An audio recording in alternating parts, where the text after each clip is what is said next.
കേരള ബ്ലാസ്റ്റേഴ്സിന്റെ 2023-24 season ISL play ഓഫിലെ ഒഡീഷ FCക്കെതിരായ എലിമിനേറ്റർ മത്സരത്തിലെ പരാജയത്തോടെ അവസാനിച്ചിരിക്കുകയാണ്.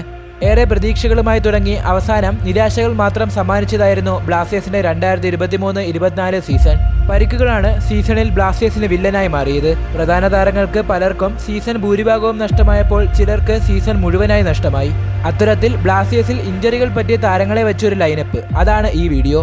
വീഡിയോ ഇഷ്ടപ്പെടുകയാണെങ്കിൽ ലൈക്ക് ചെയ്യാനും ഷെയർ ചെയ്യാനും സബ്സ്ക്രൈബ് ചെയ്യാനും മറക്കരുത്. വീഡിയോയിലേക്ക് കിടക്കാം. ഈ ലൈനപ്പിലെ ഗോൾ കീപ്പർ സച്ചിൻ സുരേഷ് ആണ്.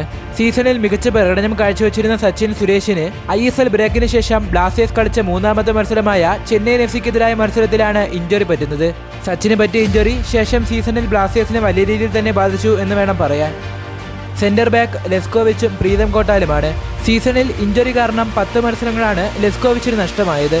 പ്രീതം കോട്ടാലോട്ട് വരുമ്പോൾ ഡ്യൂറന്റ് കപ്പിന്റെ സമയത്ത് ചെറിയൊരു ഇഞ്ചറിയാണ് താരത്തിന് പറ്റിയത്. ലെഫ്റ്റ് ബാക്കിൽ ഐബാൻ ഡോലിംഗും റൈറ്റ് ബാക്കിൽ പ്രബീർ ദാസുമാണ്. കഴിഞ്ഞ സമ്മർ ട്രാൻസ്ഫർ വിൻഡോയുടെ അവസാനമാണ് വമ്പൻ ട്രാൻസ്ഫർ ഫീ മുടക്കി ഗോവയിൽ നിന്നും ബ്ലാസ്റ്റേഴ്സ് ഐബനെ സ്വന്തമാക്കിയത്. ആദ്യ 2 മത്സരങ്ങളിലും മികച്ച പ്രകടനം പുറത്തെടുത്ത ഐബന് മൂന്നാമത്തെ മത്സരത്തിൽ മുംബൈ സിറ്റി FCക്കെതിരായ മത്സരത്തിലാണ് പരിക്ക് പറ്റുന്നത്. ബാക്കിയുള്ള മത്സരങ്ങളെല്ലാം താരത്തിന് നഷ്ടമായി. റൈറ്റ് ബാക്കിലെ പ്രബീർ ദാസും ആദ്യ മത്സരങ്ങളിൽ പ്രതീക്ഷ നൽകുന്ന പ്രകടനമാണ് പുറത്തെടുത്തത്. എന്നാൽ പിന്നീട് ഹെൽത്ത് ഇഷ്യൂസ് കാരണം സീസണിന്റെ ഭൂരിഭാഗവും പ്രബീർ ദാസ് കളിച്ചിട്ടില്ല. മധ്യനിരയിലോട്ട് വന്നാൽ വിപിൻ മോഹനൻ, ജീക്സൺ സിംഗ് എന്നിവരാണ് 2 ഡിഫൻഡിംഗ് മിഡ്ഫീൽഡേഴ്സ്. വിപിന് ഇഞ്ചറി പറ്റിയതിനു ശേഷം ഏഷ്യ കപ്പ് കാരണം ISLൽ വലിയ ബ്രേക്ക് വന്നതുകൊണ്ട് തന്നെ 4 മത്സരങ്ങളെ വിപിന് നഷ്ടമായുള്ളൂ. ISLലെ 3-ാം മത്സരത്തിൽ പരിക്ക് പറ്റിയ ജീക്സന് സീസണിന്റെ വലിയ ഭാഗം തന്നെ നഷ്ടമായി.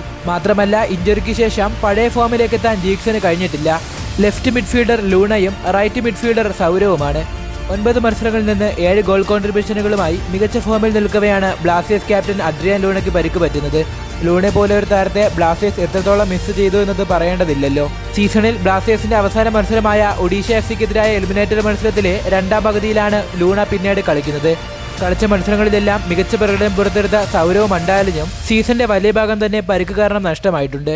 ക്വാമി പെപ്രയും ഡിമിട്രിയോസ് ഡയമൻഡക്കോസുമാണ് സ്ട്രൈക്കേഴ്സ്. സീസണിൽ ഫോമിലേക്ക് എത്തുകയായിരുന്ന 23-കാരൻ ഗാന താരം ക്വാമി പെപ്രയുടെ പരിക്ക് സീസണിൽ ബ്ലാസ്റ്റേഴ്സിനെ വലിയ രീതിയിൽ തന്നെ ബാധിച്ചിരുന്നു. ഈ സീസണിൽ 20 മത്സരങ്ങളിൽ നിന്ന് 20 ഗോൾ കോൺട്രിബ്യൂഷനുകളുള്ള ഡിമിട്രിയോസ് ഡയമൻഡക്കോസിന് പ്രത്യേകിച്ച് പ്ലേ ഓഫ് ഉൾപ്പെടെയുള്ള നിർണായക മത്സരങ്ങൾ നഷ്ടമായത് ബ്ലാസ്റ്റേഴ്സിന് വലിയ തിരിച്ചടിയായിരുന്നു. ഇൻഫാക്ട് ബ്ലാസ്റ്റേഴ്സിന് മാത്രമല്ല, നിലവിൽ ഗോൾഡൻ ബൂട്ട് റേസിൽ ഒന്നാമതുള്ള ഡിമിട്രിയോസിനും അദ്ദേഹത്തിന്റെ ഗോൾഡൻ ബൂട്ട് പ്രതീക്ഷകൾക്കും ഇത് വലിയ തിരിച്ചടിയായിട്ടുണ്ട്. ഏതാണ്ട് ബ്ലാസ്റ്റേഴ്സിന്റെ മെയിൻ 11ആയി മാറേണ്ടിയിരുന്ന ടീമാണ് ഒടുക്കം ഈ ഇഞ്ചറി ലൈനപ്പായി മാറിയിരിക്കുന്നത്. ഇവർ മാത്രമല്ല, ഈ ലൈനപ്പിൽ ഉൾപ്പെടുത്താൻ സാധിക്കുന്ന ജോഷുവ സെറ്റീരിയോ, ഫ്രെഡി ഉൾപ്പെടെ പല താരങ്ങളുണ്ട്. സീസണിൽ പ്ലേ ഓഫ് ഉൾപ്പെടെ ബ്ലാസ്റ്റേഴ്സ് ISLൽ കളിച്ച 23 മത്സരങ്ങളിൽ 7 മത്സരങ്ങളിൽ മാത്രമാണ് സ്ക്വാഡിലെ 6 വിദേശ താരങ്ങളും ഇവാൻ ബുക്കുമനോവിച്ചിന് സെലക്ഷൻ അവൈലബിൾ ആയിട്ടുള്ളത്. സീസണിൽ ഇഞ്ചറികൾ ബ്ലാസ്റ്റേഴ്സിന് എത്രത്തോളം തിരിച്ചടിയായി എന്നത് കാണിക്കുന്നതാണ് ഈ കണക്കുകൾ. ഇനി വരുന്ന സീസണിലെങ്കിലും ഈ പരിക്കുകളും നിർഭാഗ്യങ്ങളും ബ്ലാസ്റ്റേഴ്സിനെ വിട്ടുപോകട്ടെ എന്ന പ്രതീക്ഷയോടും പ്രാർത്ഥനയോടും വീഡിയോ അവസാനിക്കുന്നു. ഇതുമായി ബന്ധപ്പെട്ട് നിങ്ങളുടെ അഭിപ്രായങ്ങൾ കമന്റ് അറിയിക്കുക. വീഡിയോ ഇഷ്ടപ്പെട്ടെങ്കിൽ ലൈക്ക് ചെയ്യുക, ഷെയർ ചെയ്യുക, ഒപ്പം ചാനൽ സബ്സ്ക്രൈബ് ചെയ്യുക.